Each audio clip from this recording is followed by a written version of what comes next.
آج ایک ویڈیو میری نظر سے گزری ہے، اس کو دیکھنے کے بعد میں یہ سوچنے پر مجبور ہو گئی ہوں کہ کیا ہمارے ملک میں انسان بستے ہیں یا شیطان بستے ہیں۔ ویڈیو کا آغاز کرنے سے پہلے میں چاہتی ہوں کہ وہ فوٹیج آپ بھی دیکھیے اور پھر اس فوٹیج کے متعلق میں آپ کو بتاتی ہوں کہ یہ کہاں کا واقعہ ہے، کیوں ہوا اور کس ہوا کی بیٹی کو اس ظلم کا نشانہ بنایا گیا۔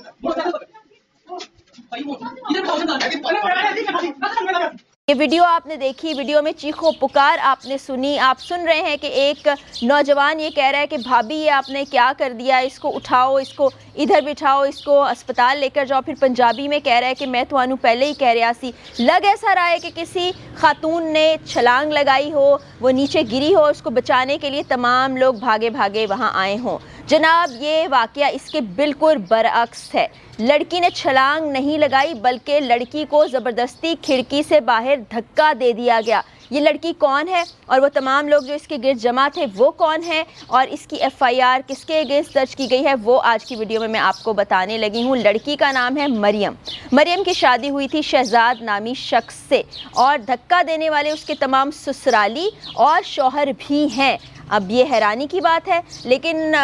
ہم حیران بھی کیوں ہوں، کیونکہ اس طرح کے واقعات ہر وقت ہمارے سامنے آتے ہیں اور پریشانی کی بات یہ ہے کہ اس پر کچھ نہیں ہوتا، کسی کو کوئی سزا نہیں ملتی۔ تو جناب مریم نے اپنی مدیت میں ہی گلشن راوی تھانے میں مقدمہ درج کروایا، یعنی کہ ایف آئی آر کٹوائی ہے، جس میں وہ یہ بتاتی ہیں کہ جس روز یہ واقعہ پیش آیا ہے، یعنی 7 تاریخ کا یہ واقعہ ہے، 7 مارچ کا،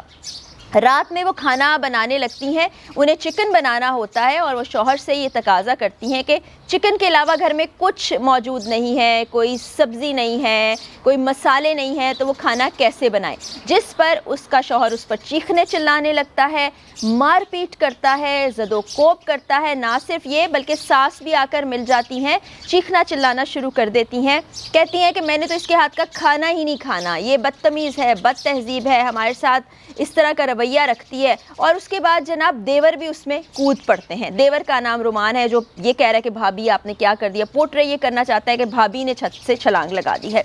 اور وہ بھی مار پیٹ میں شامل ہو جاتا ہے، بدتمیزی کرتا ہے اور دھمکیاں دینے لگتا ہے اپنی بھابی کو کہ میں آپ کے ماں باپ کو قتل کر دوں گا، آپ کو کہیں کا نہیں چھوڑوں گا۔ اور اسی دوران سارے مل کے مریم کو دھکا دیتے ہیں کھڑکی سے باہر اور مریم سر کے بل آ کے زمین پر گرتی ہے اور آپ نے دیکھا وہ کس حال میں ہے۔ اس وقت مریم جنرل اسپتال میں موجود ہے، زندگی اور موت کی کشمکش لڑ رہی ہے، ریڑھ کی ہڈی اس کی ٹوٹ چکی ہے، وہ اس وقت مفلوج کی حیثیت سے، معذور کی حیثیت سے زندگی کی سانسیں گن رہی ہے، اور اس نے ایف آئی آر میں بھی یہ کہا ہے کہ میں مکمل طور پر معذور ہو کر رہ گئی ہوں، مجھے انصاف دلایا جائے، میری جان کو خطرہ ہے۔ اور وہ یہ کہتی کہ اس طرح کے جھگڑے لڑائی ہونا کوئی ایسی انہونی بات نہیں تھی، معمول کی کارروائی تھی یہ، اس کے ساتھ اس طرح کی چیزیں ہوتی رہتی تھیں اور یہ کوئی بہت بڑی بات نہیں ہے کہ کھانا گھر میں بن رہا ہے تو مسالے موجود نہیں ہیں، سبزی موجود نہیں ہے، ہر گھر میں ایسا ہوتا ہے، کیلکولیٹڈ چیزیں اگر آ رہی ہوں تو ختم ہو جاتی ہیں، اور اگر اس کا تقاضا کر لیا جائے تو اس پہ اتنا واویلا اور پھر کسی انسان کی جان لے لینا، اس کو مارنے کی کوشش کرنا۔ اب یہ اٹیمپٹ جو تھی مرڈر کی اٹیمپٹ ہی تھی، کسی کو مارنے اور قتل کرنے کا ہی اقدام تھا کہ آپ 4 لوگ مل کر ایک خاتون کو کھڑکی سے نیچے دھکا دے رہے ہیں۔ اب اس کو میں اس لڑکی کی خوش قسمتی کہوں یا بدقسمتی کہوں کہ وہ بچ تو گئی ہے، لیکن وہ بچی کس حالت میں ہے کہ اس کی ریڑھ کی ہڈی، آپ کو پتہ ہے ریڑھ کی ہڈی ہے جو آپ کے پورے نروس سسٹم کو کنٹرول کرتی ہے، یہ آپ کا اسپائنل کارڈ ہے، دماغ سے جو پیغام رسانی ہو رہی ہے وہ اسی کے ذریعے سے ہو رہی ہوتی ہے، اس کو اگر نقصان پہنچتا ہے تو اس کے بعد آپ کی زندگی کیا رہ جاتی ہے؟ آپ ویل چیئر پر آ جاتے ہیں، آپ دماغ سے جو سگنلز آ رہے ہیں اس کو صحیح طرح سے کیچ نہیں کر پاتے ہیں، آپ کی پوری باڈی کام نہیں کرتی ہے، آپ ایک طرح سے سمجھے کہ پیرالائز ہو کر رہ جاتے ہیں، مفلوج ہو جاتے ہیں، خود سے کوئی کام کرنے کے قابل نہیں رہتے ہیں۔ تو یہ جوان سال لڑکی جس کے ساتھ آپ نے اتنا بڑا ظلم کیا ہے، وہ اپنی باقی کی زندگی کیسے گزارے گی؟ اور ظلم کرنے والے اپنی ساس جن کا نام شازیہ بتایا جا رہا ہے، ان کا شوہر شہزاد اور ان کا دیور رومان ہے۔ اب ہمارا تقاضا یہی ہے، انصاف کا تقاضا یہی ہے، ڈیمانڈ یہی ہے کہ ان لوگوں کو قرار واقعی سزا دی جائے، ان کو ایسا عبرتناک انجام دیا جائے کہ لوگ اس طرح کا کام کرنے سے پہلے سوچیں۔ لیکن بڑے افسوس کی بات ہے کہ کچھ وقت گزرتا نہیں کہ ہم اس طرح کے واقعات رپورٹ کر رہے ہوتے ہیں، آپ کے سامنے لے کر آتے ہیں، آواز اٹھاتے ہیں، اور آخر میں کیا ہوتا ہے؟ یا تو آپس میں ڈیل کر لی جاتی ہے، یا کوئی سرا ہاتھ نہیں لگتا، جھوٹی سچی تفتیش کر کے عدالت میں پہنچائی جاتی ہے اور عدالت ملزمان کو بری کر دیتا ہے۔ اور ساری زندگی تکلیف میں کون گزارتا ہے؟ ساری زندگی سفر کون کرتا ہے؟ وہ ہوتا ہے وکٹم۔ اور اگر وکٹم خاتون ہے تو پھر اس پر وکٹم بلیمنگ بھی شروع ہو جاتی ہے کہ ضرور اس نے کچھ ایسا کیا ہوگا، ضرور یہ بد زبان ہوگی، ضرور اس نے کوئی ایسی حرکت کی ہوگی، ضرور اس نے پرووک کر دیا ہوگا اپنے گھر والوں کو، اپنے شوہر کو طیش دلا دیا ہوگا، یا ساس کے ساتھ برا سلوک کیا ہوگا۔ اگر ایسا کچھ ہو بھی رہا ہے،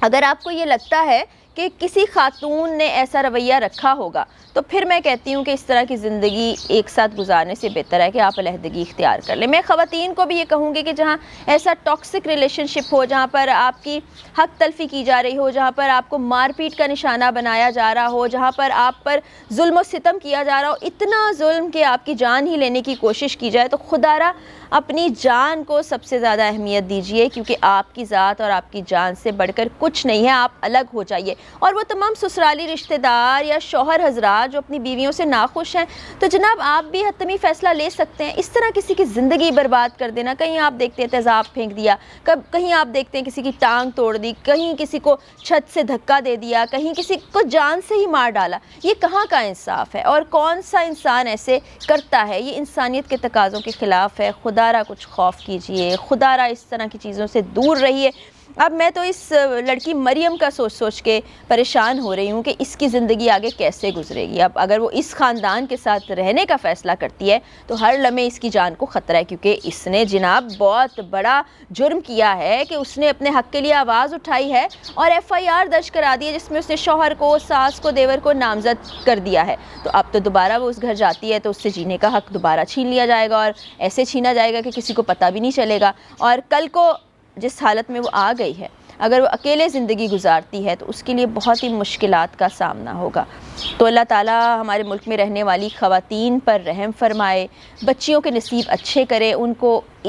اس طرح کی تکلیفوں، اذیتوں، مشکلات سے نجات دلائے، اور ہم ایک خوشحال معاشرے میں رہنے لگے۔ اور اس کے لیے بڑا ضروری ہے کہ آپ عقل و ہوش سے کام لیں، کچھ ذرا اخلاقی روایات کا خیال رکھیں، آپ اللہ تعالیٰ کے احکام کو ہی پڑھ لیں تو ایسا کچھ نہ ہو۔ اس وقت میری دعائیں ہیں کہ مریم روبہ صحت ہو، اور اللہ کرے اس کو معذوری کی حالت میں زندگی نہ گزارنی ہو اور وہ صحت مند ہو جائے۔ اجازت دیجیے، اگلی ویڈیو میں پھر ملاقات ہوگی۔ اللہ حافظ۔